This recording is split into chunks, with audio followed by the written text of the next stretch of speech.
কোনো হুজুর তাপ কমানোর জন্য ইস্তেসকার নামাজ পড়লো, আমার কি এখন তার নিয়ে টিটকারি মারা উচিত?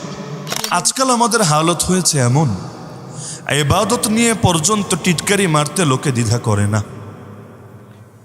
এই যে গরমের প্রচণ্ড তাপের কারণে বাংলাদেশে অনেক এলাকায় বৃষ্টি প্রার্থনার নামাজ হচ্ছে, যদিও এটা নিয়ে আমি আমার হালকা অভিমত পরশুদিন এখানে বলে গিয়েছিলাম। আমার দৃষ্টিতে শুধুমাত্র গরমের তাপমাত্রা বেশি হলেই বৃষ্টি প্রার্থনার নামাজ পড়াটা উচিত না। কেন? কারণ আল্লাহ নবী সাল্লাল্লাহু আলাইহি ওয়াসাল্লাম এবং তার সাহাবীদের জীবনের মধ্যে আমরা গরম কমানোর জন্য বৃষ্টি প্রার্থনার নামাজ হয়েছে এমন ইতিহাস পাই না। আর যখন অনাবৃষ্টি দেখা দিয়েছে, যে কোথাও পানি নাই, পানির সংকট, কুয়াতেও পানি নাই, পুকুরেও পানি নাই, নদী নালাও শুকিয়ে যাচ্ছে, খ্যাতখামারি করা যাচ্ছে না, কৃষক হায় হায় করছে, এমন সময় বৃষ্টি প্রার্থনার নামাজ পড়া হয়েছে। কেন? রব্বুল আলামিন যাতে রহমতের পানি দান করে, যাতে করে খ্যাতখামার কৃষিকাজগুলো ঠিকভাবে করা যায়। এমনকি আপনার ফতোয়া আমি খুলে দেখেন, আল বাহরুল মুহিত খুলে দেখেন, হানাফি মাযহাবের মজবুত কিতাবগুলো খুলে দেখেন, দেখবেন সেখানেও এই শর্তটা লাগানো হয়েছে, যতক্ষণ পর্যন্ত কূপের মধ্যে পানি আছে, পুকুরে পানি আছে, নদীতে পানি আছে, মুসলমান পানির সংকটে পড়ে নাই, খ্যাতখামারও করা যাচ্ছে, ততক্ষণ পর্যন্ত ইস্তেসকার নামাজ পড়া হবে না। তার মানে ইস্তেসকা মূলত হলো অনাবৃষ্টির সমস্যাগুলো, যেমন অনেক সময় খ্যাত ফেটে একেবারে চৌচির, কিন্তু পানি দেওয়ারই ব্যবস্থা নাই, এই সংকটগুলো দূর করার জন্য ইস্তেসকার নামাজ। না হলে তাপমাত্রা, বাংলাদেশে এখন তাপমাত্রা বাড়তে বাড়তে যা হয়েছে, সৌদি আরবের স্বাভাবিক তাপমাত্রাই তো এটা। আমাদের তাপমাত্রা কত হয়েছে? 38, 39, 40, 41, 42, এমনই তো, 50-এও যায় নাই, 45-এও যায় নাই। তো সৌদি আরবের তাপমাত্রা কি? মিডল ইস্টের তাপমাত্রা কি? তাদের তাপমাত্রা তো বছরের বেশিরভাগ সময় থাকে এমন। তো যদি তাপমাত্রা কমানোর জন্য ইস্তেসকার নামাজ পড়া লাগে, তাহলে সৌদির লোকদেরকে বছরের অর্ধেকে কাটায় দিতে হবে ইস্তেসকার নামাজের পেছনে। দ্বিতীয় কথা হলো, নিজের ফায়দা দেখলে তো হবে না, গোটা জাতির ফায়দা দেখা লাগবে। আপনি সবাই মিলে দোয়া করে বৃষ্টির ইন্তজাম করে দিলাম, ওদিকে কৃষকরা যে মাথায় বাড়ি দিতে শুরু করবে, আল্লাহ এমন একটা টাইম, যেই টাইমে এখন আমার ফসলটা ঘরে তুলতে হবে, আর পুরো বছরের মেহনতের সারনির্যাসটা বের করতে হবে, এই সময় বৃষ্টি আসলে, কোনো বছর আসে না আমি তা বলছি না, আসে, কিন্তু কৃষকরা বিপদেও তো পড়ে। বিশেষ করে শিলাবৃষ্টি যদি হয়, সিলেটে হয়েছে, গতকাল হয়েছে, আজকে হচ্ছে, শিলাবৃষ্টি যে কি পেরেশানির বিষয়। আর এই বছর এমন শিলাবৃষ্টি হচ্ছে, আমি তো দূরের কথা রে ভাই, আমাদের মুরব্বীরা পর্যন্ত এগুলো দেখা দূরের কথা, জীবনে নাকি শোনেও না। এই যে এত বড় বড় সাইজের শিলাবৃষ্টি, যেগুলো পরে আমার গাড়িও শেষ, মানুষের চাল শেষ, ফসল তো শেষই। এই যে এক অবস্থা, গত রাতেও বৃষ্টি হয়েছে, একজন ছবি পাঠালো, টিন ছিদ্র ছিদ্র হয়ে, মনে হচ্ছে যে পাকিস্তানি হানাদাররা ব্রাশ ফায়ার দিয়েছে, একেবারে সব ফুটা ফুটা ছিদ্র ছিদ্র, চালনির চালের মতো বানিয়ে দিয়েছে। এইরকম বৃষ্টি যদি আসে, কৃষকদের তো খুব উপকার হয়, তাই না? নাকি লস হয়? তো এখনের যে টাইমটা, কৃষকরা দোয়া করছে আল্লাহ বৃষ্টি দিও না, কয়টা দিন পরে দাও, আর আমরা দোয়া করছি আল্লাহ জলদি বৃষ্টি ডাউনলোডের ব্যবস্থা করে দাও, একেবারে 4G না 5G স্পিডে ডাউনলোডের ব্যবস্থা করে দাও। এখন দোয়া তো সাংঘর্ষিক হচ্ছে, কাটাকাটি হচ্ছে, একদিকে কৃষকের দোয়া আর একদিকে আমার দোয়া। কৃষকের দোয়ার গুরুত্বটা বেশি, কারণ বাংলাদেশ কৃষি নির্ভর দেশ, এটা দিয়ে পুরো দেশের রিজিকের বড় একটা ইন্তজাম হবে। আর আমার একটু গরম লাগলেই কি আর একটু ঠান্ডা লাগলেই কি, এতে কি এমন লস হবে? কিন্তু দেখা যাচ্ছে তার দোয়ার গুরুত্ব বেশি, এজন্য যেই হারে ইস্তেসকা হচ্ছে ওই হারে বৃষ্টি আসছে না। অনেকে টিটকারি মারতে শুরু করেছে, বুঝেছি হুজুররা 2 নাম্বার হয়ে গিয়েছে। আসলে 2 নাম্বার 1 নাম্বারের বিষয় না রে ভাই, রব্বুল আলামিন সেটাই করে যাতে বান্দার কল্যাণ থাকে। বাংলায় বলেন, আল্লাহ যা করে ভালোর জন্যই করে, আল্লাহ বান্দার ক্ষতি চায় না, ক্ষতি করেও না। মা সন্তানের যতটুকু ভালো চায়, রব্বুল আলামিন তার বান্দাদের এর চাইতে কোটি কোটি কোটি অজস্র অগণিত গুণ বেশি ভালো চায়। তো এখন আমি না বুঝে এমন দোয়াও করতে পারি, যেই দোয়ায় হয়তো আমার লাভ বাহ্যিকভাবে মনে হচ্ছে, কিন্তু পরিণামের বিবেচনায় লস। ছোট বাচ্চারা দেখেন না দোয়া করে, আল্লাহ একটা আইসক্রিম খাওয়ার তৌফিক দাও, একেবারে ঠান্ডা আইসক্রিম, কিন্তু বাপে মা দিতে চায় না। কেন? এই আইসক্রিম খেলে আর ক্ষতি হবে, টনসিলের সমস্যা হবে, ঠান্ডা লাগবে, সর্দি হবে, দাঁতে প্রবলেম হবে। তো এখনও কাঁদতে কাঁদতে শেষ হয়ে যাচ্ছে, আল্লাহ একটা কোন না হলে আমার চলবেই না, একটা কাপ আইসক্রিম আমার চাই। কিন্তু এখন দেখা যাচ্ছে বাপ মার দিল নরম হচ্ছে না। এখন বাচ্চা যদি বলে না আল্লাহ আল্লাহ বান্দার দোয়া কবুল করে না, হাস্যকর হবে না?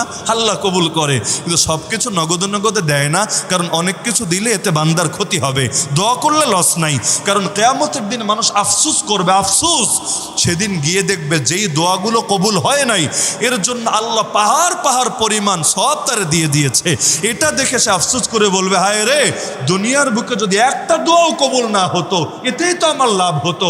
কারণ যেদিন একটা আমলের জন্য মা পর্যন্ত পরিচয় দিতে চাইবে না, স্ত্রী পর্যন্ত পরের মতো আচরণ করবে, সেদিন এই কবুল না হওয়া দোয়াগুলোর জন্য আল্লাহ বিরাট প্রতিদান দিবে। তো এটার বিবেচনা করলে গোটা জীবন তো দোয়াই কাটায় দেওয়া দরকার। আর দোয়া হুয়াল ইবাদা, হাদিসে বলা আছে দোয়াই হলো মূল ইবাদত বা ইবাদতের মগজ। তো দোয়া যদি আমি করি, বাহ্যিকভাবে যদি কিছু নাও পাই, বাহ্যিকভাবে পেলে যতটুকু লাভ, না পেলে এর চাইতে 1000 গুণ বেশি লাভ।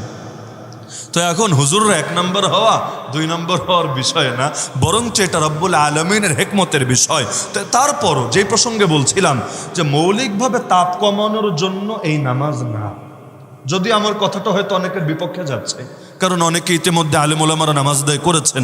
যারা করেছেন আমি তাদের ইমোশনকে, আবেগকে হাজারবার সমর্থন করি। আর নামাজ পড়া তো আর পাপ না, নামাজের কারণে নফলের সওয়াব তো আল্লাহ দিয়ে দিয়েছেন। আল্লাহ তাআলা এই কারণে তাদের উপর রাজি এবং খুশিও হবেন।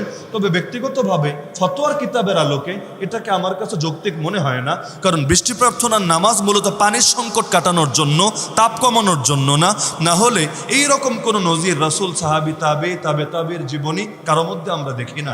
তারপরও মনে করেন কেউ পড়ল, যদিও বৃষ্টি প্রার্থনার নামাজ যে কোনো সময় পড়া যায়, নিষিদ্ধ টাইমগুলো বাদে আপনি রাতে মনে চাইলে রাতে পড়েন, বিকালে মনে চাইলে বিকালে পড়েন, সকালে পড়েন, মাঝে পড়েন, রোদে পড়েন, ঠান্ডায় পড়েন, কোনো সমস্যার কিছু না। হ্যাঁ, এখন সবচাইতে ভালো তো হয় এমন টাইমে পড়েন যাতে মানুষের কষ্ট না হয়। যেমন আমরা জোহরের নামাজ পড়ি এখন কয়টায়? আপনারা কয়টায় পড়েন? 1:30টায়। বাংলাদেশে প্রায় সব মসজিদে হয়তো 1:15 না হলে 1:30টা। শীত বলেন গরম বলেন সব সময় কিন্তু এভাবেই চলে। কিন্তু হানাফি মাযহাবের শিক্ষা কিন্তু এটা না। হানাফি মাযহাবের শিক্ষা হলো গরমকালে জোহরটা একটু পিছায়া পড়বেন, শীতকালে জোহরটা একটু আগায়া পড়বেন। কিসের জন্য? গরমকালে যদি একটু পরে পড়েন মানুষের জন্য আসাটা সহজ হবে। আর যেই এলাকাগুলো আবার অফিস, ব্যাপকভাবে অফিস আদালত আছে, যারা নিয়ম করে করে এভাবে ছুটি দিয়ে থাকে, লাঞ্চের টাইম আর নামাজের টাইম একসঙ্গে দেয়, এখন যদি নামাজ ওইখানে পিছিয়ে দেয় মুসল্লি পাওয়া যাবে না, এদেরকে জামাত ছাড়া পড়তে হবে। ঠিক আছে, সেখানে আপনি একই রুটিনে চলেন। কিন্তু আমাদের এই জাতীয় মসজিদ, মনে করেন এই যে মিরপুরের এই জামিয়া হুসাইনিয়ার মসজিদ, এখানে তো আশপাশে আমার জানা মতে বড় কোনো গার্মেন্টস ফ্যাক্টরিও নাই, কোনো ইন্ডাস্ট্রিয়াল এরিয়াও না। স্বাভাবিক দোকানদাররা আছে, ব্যবসায়ীরা আছে, কৃষক, শ্রমিক, মজদুর, সাধারণ লোকেরা আছে।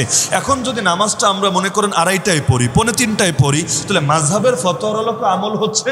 আর সুবিধা কি হচ্ছে? মানুষের আসতেও মসজিদে কষ্টটা কম হচ্ছে, একটু সহজ হচ্ছে।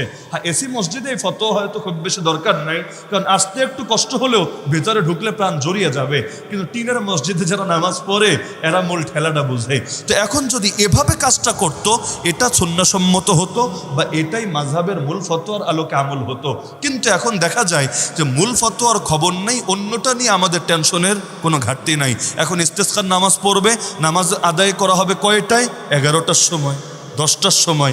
এমন টাইমে আসলেও ছাতা একটা নিয়ে আসতে হবে। কেউ কেউ নামাজের মধ্যেও দেখা যায় ছাতা ধরে রাখার ফিকির করে।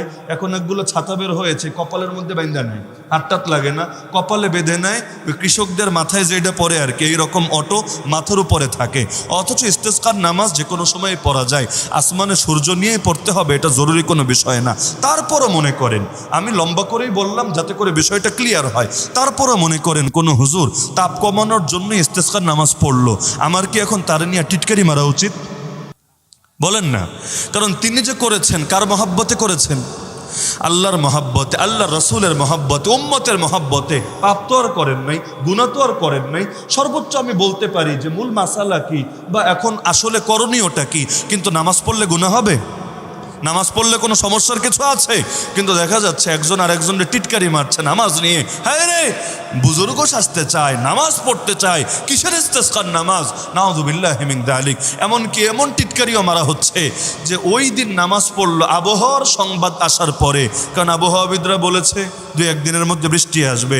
দেখলাম হুজুর গিয়ে নামাজ পড়েছে, আসমান থেকে বৃষ্টি এসেছে। কেন নামাজ পড়েছে? কেরামতি দেখানোর জন্য। এখন পড়লো, বৃষ্টি আসলো না কেন?